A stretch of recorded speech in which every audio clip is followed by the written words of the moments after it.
Berjumpa lagi dalam permenungan kita, edisi Selasa 23 Agustus 2022, Pekan Biasa ke-21. Bacaan-bacaan liturgi hari ini, bacaan yang pertama dari surat kedua Rasul Paulus kepada jemaat di Tesalonika, bab 2 ayat 1 sampai 3a, ayat 13b sampai 17. Dan bacaan Injil dari Injil Matius bab 23 ayat 23 sampai 26. Kedua bacaan liturgi hari ini berbicara tentang aksi penyesatan yang terjadi dalam kehidupan bersama, dalam kehidupan persekutuan. Jemaat di Tesalonika mengalami aksi penyesatan itu. Kalau ditanya, siapa yang melakukan aksi penyesatan terhadap jemaat di Tesalonika? Sebagaimana yang diceritakan dalam bacaan pertama hari ini, jawabannya adalah kelompok di luar jemaat itu. Mereka datang dengan memberikan pengajaran-pengajaran yang kelihatannya baik, tetapi sesungguhnya palsu, bahkan menyesatkan.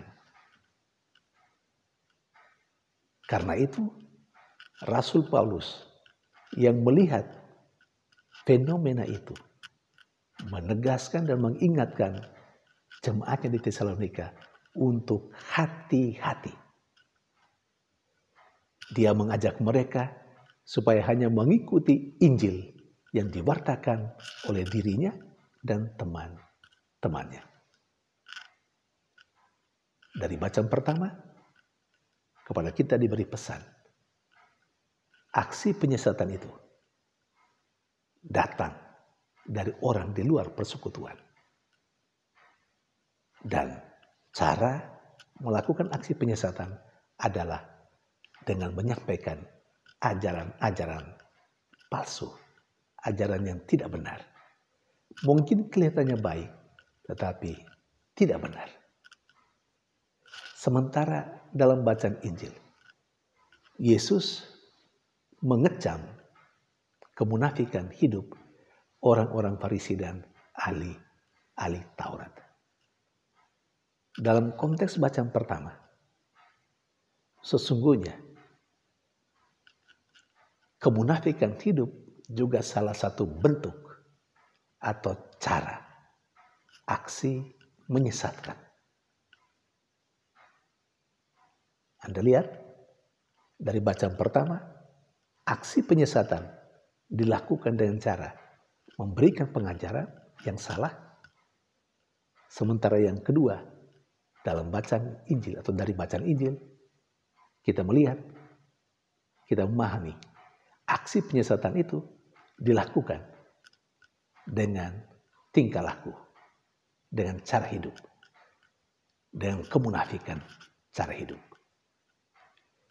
Saudari dan saudara yang terkasih, dan dari bacaan Injil diketahui juga yang melakukan aksi penyesatan itu bukan orang dari luar sana, tetapi orang-orang yang ada di dalam persekutuan, bahkan mereka yang diberi kepercayaan oleh Allah untuk mendampingi, membimbing, mengayomi umat dalam persekutuan.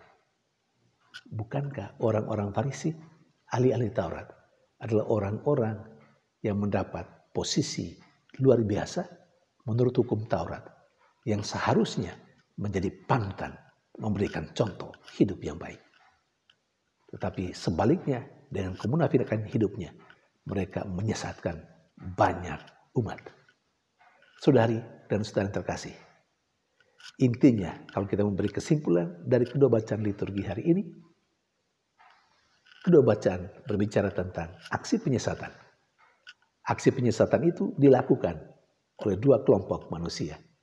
Kelompok di luar sebuah persekutuan dan kelompok di dalam persekutuan itu sendiri. Dan cara penyesatan adalah dengan pengajaran,